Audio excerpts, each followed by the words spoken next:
오늘은 바로 우리 말씀을 나누도록 하겠습니다. 저희 집에 와보신 분들은 대부분 아시겠지만 강아지를 한 마리 키우고 있습니다. 이 종류가 폭스테리어라는 종류인데요. 이 종류가 굉장히 액티브하고 좀 이렇게 뭐랄까요, 활동량이 많은 그런 강아지 종류라고 합니다. 특별히 이 폭스테리어들 대부분이 식성이 굉장히 좋은데, 식탐이라고도 말하죠. 먹을 것을 굉장히 밝힙니다. 저희 집에서 키우는 강아지도 이름이 메이플인데, 먹을 것을 보면 뭐 정신을 못 차리는 그런 스타일입니다. 그 강아지를 저희들이 이제 2년째 키우고 있는데요. 몇 달 전에 이 애견센터에 잠깐 이 사료를 사려 들렀다가 거기 있는 스텝이 그 강아지를 몸무게를 한번 재보더니 비만이라고 판정이 나왔습니다. 먹을 걸 너무 좋아하니까. 그래서 그 강아지를 조금 덜 먹이고 좀 특별한 좀 덜 살찌는 걸로 먹이느라고 사료를 바꾸고 먹는 양을 조금 줄였습니다. 그랬더니 보통 이 식탐이 많은데 그걸 줄여놓으니까 더 난리가 난 거죠. 며칠 전에 저희들이 이제 레벨 4에서 레벨 3가 돼서 이제 안 해봤던 것, 제일 못했던 거 하고 싶지 않습니까? 그게 뭐였는가 하면 이제 맥도날드나 KFC를 사 먹는 것입니다. 그래서 저희도 하루 저녁에 KFC를 주문을 해가지고 이제 그거를 오랜만에 먹게 되어졌죠. 어떻게 됐을까요? 강아지가 난리가 났죠. 막 뛰댕기면서 그 기름진 닭 냄새를 맡았으니까 막 와가지고 제 먹는데 얼굴을 이렇게 쳐다보고 달라고 난리가 났죠. 제가 벌떡 일어나가지고요, 주방에 가서 냉장고를 열고 냉장고에 있던 당근을, 싱싱한 당근을 잘라가지고 줬습니다. 어떤 일이 벌어졌을까요? 당근을 물고요, 너무 감격하고 너무 기쁜 얼굴로 자기 집에 들어가서 그 당근을 막 먹는 거예요. 이 분명히 자기가 먹으려고 했던 닭은 아닌데 주인이 당근이라도 주니까 그 당근이라도 물고 들어가서 열심히 먹고 있는 것이죠. 그 모습을 보면서 제가 잠시 생각을 했습니다. 신앙적인 면에서 본다면 우리가 강아지와 비교할 수 없지만 어쩌면 강아지가 나보다 나은 게 아닐까. 그렇죠?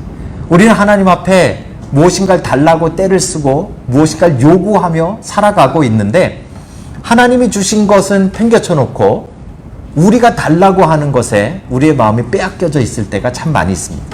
하나님은 참 많은 것을 주셨음에도 불구하고 우리는 그것이 하나님이 주신 복이라는 것을 알아차리지 못하는 경우들이 참 많이 있는 것이죠. 오히려 우리가 달라고 요구한 것 그대로 주지 않으면 화를 내고 때를 부리고 또 하나님 주신 것을 땅에 내팽개쳐 버리는 것이 어쩌면 우리들의 신앙의 모습이 아닌가, 저의 신앙의 모습이 아닌가, 그렇게 생각을 해봤습니다. 오늘 레위기 마지막 시간으로 26장을 보는데요. 26장의 내용은 두 가지입니다. 하나는 하나님의 계명을 잘 지키지 못했을 때 받는 벌과 하나님의 계명을 잘 지켰을 때 주시는 복, 이 두 가지를 비교하여 기록하고 있습니다. 물론 벌 부분이 더 많이 나와 있습니다. 근데 그 부분은 우리가 생략하고 하나님이 주시는 복, 이것조차도 우리는 그게 뭔지를 잘 모르기 때문에 하나님이 주신 복이 무엇인가를 좀 살펴보고 레위기를 마치려고 합니다. 여러분들의 삶에 하나님께서 이미 주신 그 복들을 오늘 찾아내는 그런 은혜가 있으시길 주의 이름으로 축복합니다. 첫 번째 복은 무엇인가 하냐면요, 4절 5절에 등장하고 있는데, 하나님께서 하나님의 백성에게 주시겠다고 약속하신 복은 풍성한 복입니다. 풍성함. 그렇죠? 하나님께서는요, 우리의 삶을 풍성하게 하셨습니다. 본문에 보시면 4절 5절을 한번 같이 읽었으면 좋겠는데요. 주보에 나와 있는 대로 한번 같이 읽겠습니다. 4절 5절입니다. 시작. 내가 너희에게 철 따라 비를 주리니 땅은 그 산물을 내고 밭의 나무는 열매를 맺으리라. 너희의 타작은 포도 딸 때까지 미치며 너희의 포도 따는 것은 파종할 때까지 미치리니 너희가 음식을 배불리 먹고 너희 땅에 안전하게 거주하리라. 사실 몇 주 동안 저희들이 온라인으로만 예배하면서 너무 힘들었습니다. 이 설교할 때 카메라만 보고 얘기하니까, 물론 저희 식구들이 앉아 있었지만 이거 뭐 같이 읽자 그럴 수도 없고 같이 읽어도 소리도 안 나고, 근데 이렇게 그래도 다 오지진 못하셨지만 함께 읽으니까 너무 좋은 것 같습니다. 오늘 본문에 보니까 하나님이 지금 풍성함을 약속하고 있습니다. 본문에 보시면 5절 뒷부분에 보면 너희가 음식을 배불리 먹을 것이다 라고 이야기하고 있고요. 바로 그 전에는 우리가 많은 것을 풍성하게 추수할 것이다 라고 설명하고 있는 것이죠. 하나님이 주시는 첫 번째 복은 그 풍성함입니다. 이스라엘 백성들은 이것을 어떤 표현으로 약속받았었는가 하면 출애굽기 3장에 보시면 하나님께서 모세를 불러가지고 이제 이스라엘 백성들을 애굽에서 탈출해 가라라고 명령하시면서 약속하실 때 그들을 젖과 꿀이 흐르는 땅으로 인도할 것이다 이렇게 약속하셨습니다. 그렇죠? 이 풍성함이라는 표현을 성경에서는 계속해서 젖과 꿀이 흐르는 땅 이렇게 설명하고 있는 것이죠. 그렇죠? 근데 여러분 제가 이스라엘을 다녀왔는데요. 정말 이스라엘 땅이 젖과 꿀이 흐르는 땅일까요? 여러분 어떻게 생각하십니까? 실질적으로 보시면 성경에도 나와 있습니다. 성경에도 나와 있는데 젖과 꿀이 흐른다라는 그 가나안 땅보다 이스라엘 백성들이 살다가 건짐을 받았던 그 애굽 땅이 훨씬 더 풍요로운 땅입니다. 애굽 땅에는 나일강이 흐르고 있고 그 마지막 이 퇴적층이 쌓여가지고 하류 쪽에는요 뭘 심어도 잘 되는 그런 비옥한 땅이 마련되어져 있습니다. 근데 하나님이 그 비옥한 땅에서 끄집어내고 사실 그보다 훨씬 더 척박한 가나안 땅에 보내주시면서 젖과 꿀이 흐르는 땅이다 이렇게 표현해놨다는 것이죠. 이걸 우리가 한번 생각해 봐야 됩니다. 도대체 젖과 꿀이 흐른다는 말은 무엇일까요? 여기서 말하는 젖은 우유일 수도 있지만 특별히 양의 우유를 말합니다. 양의 젖. 그죠? 그 당시에는 소도 많이 키웠지만 양을 더 많이 키웠으니까 양이나 염소의 젖을 많이 먹었습니다. 그래서 젖과 꿀이 흐른다는 말은 다른 말로 한마디로 표현한다면 목축업이 잘 되는 땅 이런 뜻입니다. 목축업이 잘 되는 땅. 그리고 이 꿀이라는 표현이 조금 특이한데 데바시라는 단어가 이 두 가지로 성경에 계속 쓰입니다. 하나는 진짜로 여러분들이 알고 있는 이 벌이 만드는 꿀 그것도 꿀이고요. 더 많은 부분에서 이 과일 시럽을 꿀이라고 말합니다. 특별히 가나안 땅이나 또 중동에서는 대추야자, 우리 그때 주일학교 학생들이랑 제가 보여주면서 먹어보려고 했더니 애들이 하나도 안 먹었던 그 데이트라고 부르는 대추야자 그 시럽이 꿀로 불리는 경우가 훨씬 더 많았습니다. 오늘 본문의 문맥상으로 볼 때 하나님께서 젖과 꿀이 흐른다 그럼 벌꿀을 이야기하는 것이 아니고요. 그 농업이 잘 되는 것을 이야기합니다. 그렇죠? 그래서 목축업과 농업이 잘 되는 땅을 젖과 꿀이 흐르는 땅이라고 표현해 놓은 것이죠. 근데 제가 아까도 말씀드렸지만 진짜 이스라엘을 제가 가봤는데요. 별로 그렇게 젖과 꿀이 흐르는 땅이 아닙니다. 거기도 이제 팔레스타인 사람들이 사는 지역과 이스라엘 사람들이 사는 지역이 있는데요. 이렇게 차를 타고 지나가다 보면 확실히 다른데 어떻게 다른가 하면 이스라엘 사람들이 사는 땅은 약간 이 풀들이 많습니다. 푸르른 색깔입니다. 근데 팔레스타인 사람들이 사는 땅은 거기는 완전히 그냥 뭐 먼지가 날리는 그런 땅이죠. 그렇죠? 그 가나안 땅이 사실 대부분 그렇게 좋은 비옥한 땅은 아닙니다. 그렇게 목축업이 잘 되거나 그렇게 농사가 잘 되는 땅은 아닙니다. 그런데도 불구하고 하나님은 그 땅을 약속하시면서 젖과 꿀이 흐르는 땅이라고 풍성함을 약속하셨다라는 것이죠. 왜 그런가 하냐면요. 오늘 본문에 그 비밀이 있는데 아까 읽었던 4절에 보시면 내가 너희에게 철을 따라 비를 주리니 이렇게 표현해 놨습니다. 이게 굉장히 중요한데요. 이스라엘 땅은 보통 때는 굉장히 척박하고 농사 짓거나 목축업을 하기 정말 안 좋은 땅입니다. 그런데 거기에 이른 비와 늦은 비라고 표현되어져 있는 시기에 따라 내리는 요 비가 정확한 시기에 적절하게만 오면 엄청난 생산량을 만들어내는 풍성한 아주 특이한 땅이라는 것이죠. 그래서 여기서 말하는 풍성한 땅이라는 것은 우리가 열심히 경작하면 많이 없는 그런 땅이 아니라 하나님을 의지해서 하나님이 적당한 때에 비와 적당한 때에 그 비를 멈추게 하시거나 또는 비를 내리게 하시는 것을 적당히 해주시면 풍성한 수입을 얻는 그런 땅이다라는 표현입니다. 여기에 이제 우리가 생각하는 풍성함과 성경이 약속하고 있는 풍성함의 차이점이 여기 있습니다. 우리가 생각하는 풍성함은 무엇이죠? 대박 나는 겁니다. 그냥 대박 나는 거.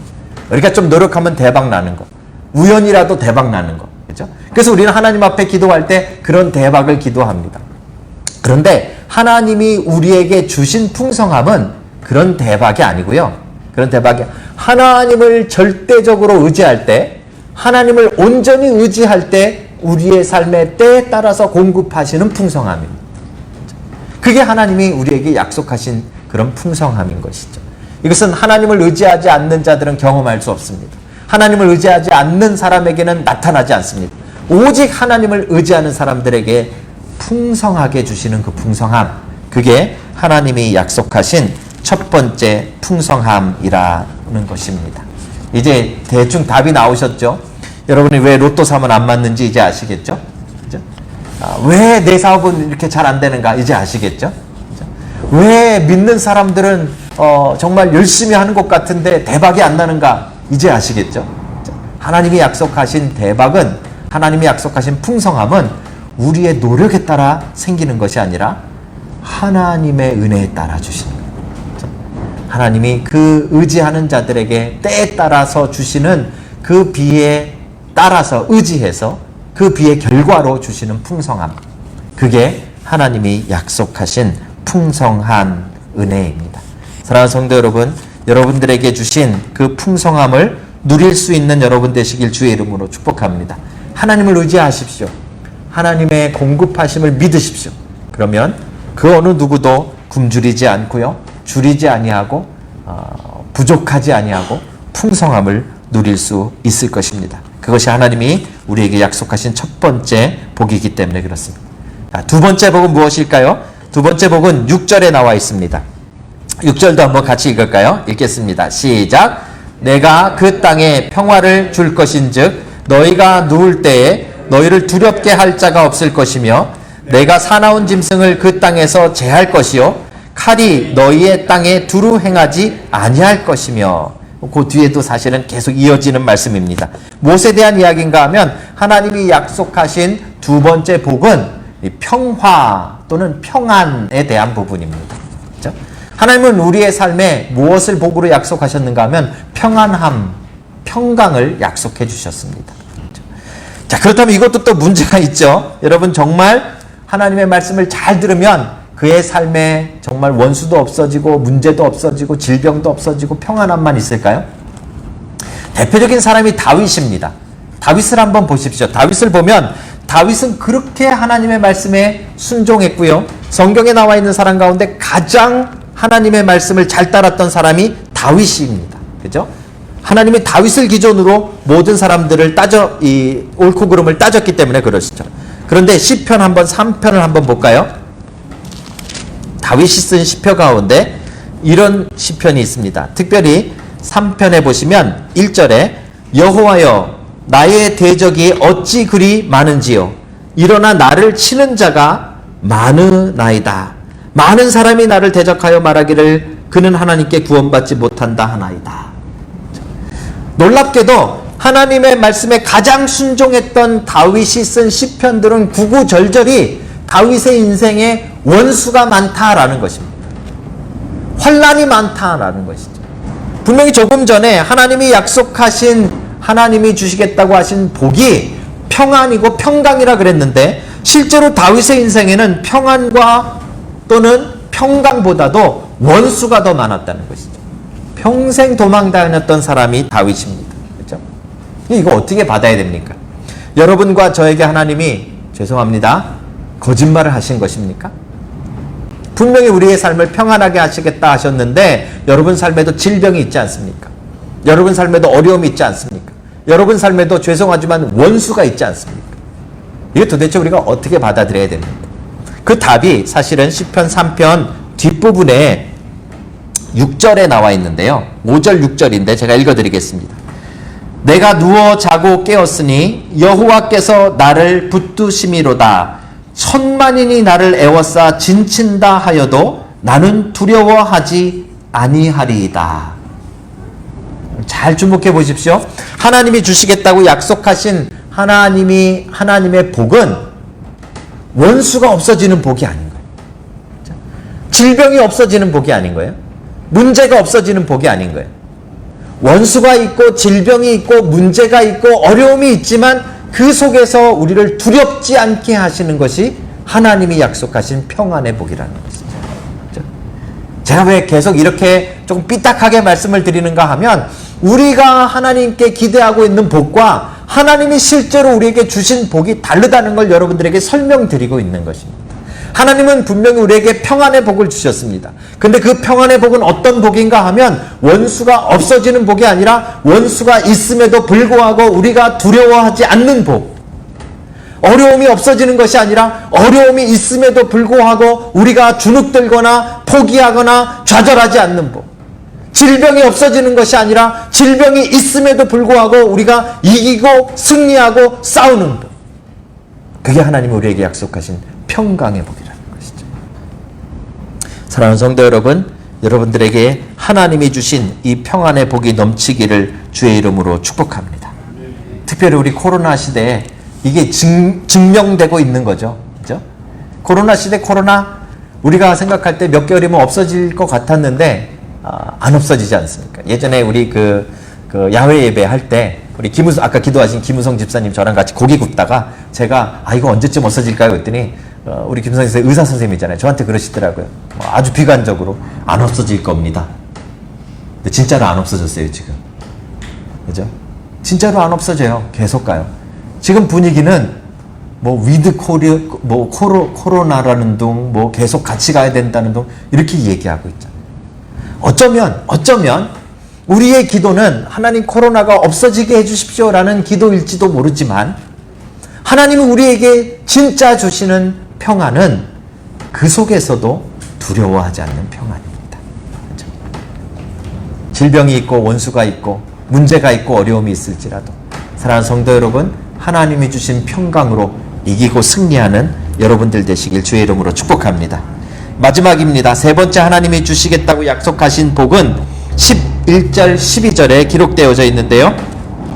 제가 읽겠습니다. 내가 내 성막을 너희 중에 세우리니 내 마음이 너희를 싫어하지 아니할 것이며 나는 너희 중에 행하여 너희의 하나님이 되고 너희는 내 백성이 될 것이니라. 하나님이 약속하신 복들이 점점 하나씩 나오면서 사실은 맨 마지막에 결론적으로 나와 있는 복이 무엇인가 하면 하나님이 성막을 복으로 주셨다라는 것입니다. 이 성막을 복으로 주셨다는 것이 도대체 무엇인가? 우리는 여러 번 이 부분에 관해서 이야기를 나눴습니다. 이스라엘에게 주셨던 성막은 가나안 땅에 들어가서 솔로몬에 의해서 성전이 되어졌습니다. 그죠? 그들은 그 성전을 하나님이 주신 가장 소중한 것으로 진짜 여겼습니다. 심지어 바벨론의 포로로 끌려갔다가 그들이 다시 돌아오면서 제일 먼저 한 일이 무엇입니까? 성전을 재건하는 것이죠. 그렇죠? 그만큼 그들에게 있어서 하나님이 주신 가장 큰 선물을 성막, 성전이라고 생각하는 것입니다. 그런데 오해가 하나 있었습니다. 사람들은 하나님이 주신 것이 그 건물이라고 생각하는 것이죠. 그런데 진짜 하나님이 주신 성막은, 하나님이 진짜 주신 성전은 건물이 아니었던 것입니다. 예수 그리스도의 성육신 하심으로 예수님께서 너희가 이 성전을 헐라 그리하면 내가 사흘 만에 다시 세우리라 하신 말씀으로 자신의 몸이 성전임을 다시 말씀하셨습니다. 그리고 그리스도의 몸인 교회 공동체가 이제 오늘날의 성전이 되어지는 것이죠. 그래서 오늘날에 교회들이 예배당을 지으면서 성전 건축이라고 사용하는 말은 조금 문제가 있는 것입니다. 사실은 많이 문제가 있는 것이죠. 여러분들이 성전이지 이 건물이 성전이 아니라는 말입니다. 근데 실제로 이 한국에 계신 목사님들이 교회 건축 헌금 이렇게 말하는 것보다 성전 건축 하면은 헌금이 몇 배가 더 나온답니다. 그러니까 계속해서 성전이라는 단어를 쓰는 것이죠.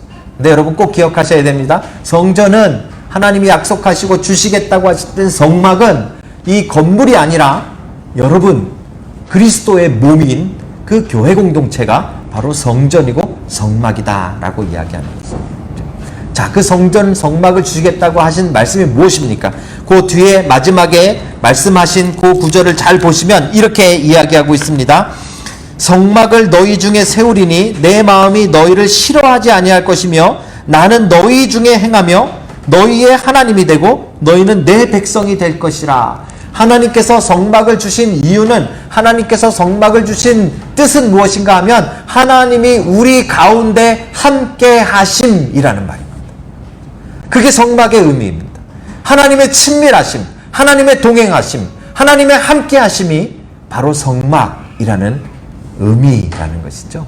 이것이 하나님이 주신 복 중에 가장 큰 복이고 모든 복들이 여기에 하나로 규합되는 것입니다. 바로 예수 그리스도이시고 우리 안에, 교회 공동체 안에 거하시는 성령님의 내주하심이라는 것이죠. 여러분과 하나님이 함께 하고 있는 것이 가장 큰 복입니다. 여러분과 하나님이 동행하고 계신 것이 가장 큰 복입니다. 우리는 그런데 뭐 달라고 합니까? 맨날 하나님 이거 필요하고 저거 필요하고 이게 부족하고 저거 부족하고, 우리가 달라고 하는 복과 하나님이 주신 복은 다르다는 말이죠. 하나님이 주신 진짜 복은 하나님이 우리와 함께 하심이라는 친밀함의 복이라는 사실입니다. 저희 아버님께서, 저 어머니도 여기 계시지만 아버님께서 2001년도에 돌아가셨는데요. 언제도 말씀드렸죠. 돌아가실 때 유산을 하나도 안 남겨주시고 돌아가시면서 저희 형제가, 보통은 이렇게 어른이 돌아가시면 집에 그 유산 때문에 막 형제들끼리 싸우고 그러잖아요. 저희 형제는 싸울 일이 없죠. 마음이 하나가 돼서 아버지 돌아가시자마자 우리 둘이 한 마음이 돼서 한 것은 무엇인가 하면 상속 포기하는 일입니다. 그거 상속 포기하는 법적인 절차가 있더라고요. 그걸 열심히 했습니다. 왜냐하면 혹시 빚이 저희들에게 전수될까봐, 그죠? 유산은 못 받을 망정 빚은 받지 말아야겠다라는 생각에 둘이 한 마음으로 상속 포기하는 그런 일을 했습니다. 생각을 해봤습니다. 뭐 목사님이기 때문에 꼭 그런 건 아닌 것 같아요. 우리 지난주에도 말씀드렸지만 목사님들 가운데 자녀들에게 교회 공동체를 세습해 주시는 그런 분들도 계십니다. 엄청난 유산을 남겨주시는 분도 계시죠. 근데 우리 아버지는 참 왜 그런 거 하나 안 주셨을까? 나이가 들면서 제가 유산은 못 받았지만 받은 것이 하나 있구나라는 생각을 했습니다. 뭐냐면 추억이라는 것입니다. 추억. 아버지를 생각할 때마다 옛날에 어린 저를 데리고 뒷동산에 올라가서 설교 준비한다고 연필 하나 종이 하나 들고 산에 올라가셔서 설교 준비하시고, 저는 그 주변에서 강아지처럼 뛰놀던 기억이 늘 제 머릿속에 있는 것입니다. 그래서 아버지를 생각하면 늘 따뜻하고 함께 있었던 추억이 기억나는 것입니다. 나이가 드니까 어떻게 보면 받은 유산보다 그게 더 소중했구나라는 것을 깨닫게 되는 것이죠. 사랑하는 성도 여러분, 우리가 신앙생활하면서 이걸 늘 잊어버립니다. 하나님한테 뭐 노트북 달라, 하나님한테 뭐 달라, 집 달라, 뭐 차 달라, 뭐 달라, 이런 건 하고 있는데 하나님이 우리와 동행하고 계시다는 이 복은 왜 모르고 살아가는지, 우리가 얼마나 어리석은지를 오늘 성경이 우리에게 말씀해 주고 있는 것입니다. 하나님 말씀하시기를 내가 성막을 너희 가운데 세우리니, 내가 너희들 가운데 함께 하리니, 내가 너희들과 동행하리니, 내가 언제 어디서든 너희와 함께 하리니 하는 것이 하나님이 주신 가장 큰 복이라는 사실을 우리는 기억해야 됩니다. 사랑하는 성도 여러분, 하나님이 동행하시는 그 복 안에 평강의 복이 있고요, 또 풍성함의 복도 거기에 따라오는 것입니다. 진짜 복은 하나님이 지금 여러분과 동행하고 계시는 것입니다. 제가 오늘 설교 제목을 이렇게 지었습니다. 하나님이 주신 복. 하나님이 주실 복이 아니라 하나님이 주신 복입니다. 이미 여러분과 제가 그 복을 받았다는 말입니다. 하나님의 백성들에게 누구에게나 주신 하나님의 동행하시겠다는 그 복. 오늘 여러분들이 여러분 마음속 깊은 곳에 두셨던 그 복들을 꺼내어서 하나님을 만나는 친밀함이 살아나시길 주의 이름으로 축복합니다. 그게 우리에게 주신 가장 큰 복임을 오늘 다시 한번 깨닫고, 그 복이 있으면요, 다른 건 사실 복도 아닌 겁니다. 문제도 아닌 겁니다. 그 복이 진짜 복인 것을 여러분 누리고 발견하는 귀한 날이 되시길 주의 이름으로 축복합니다.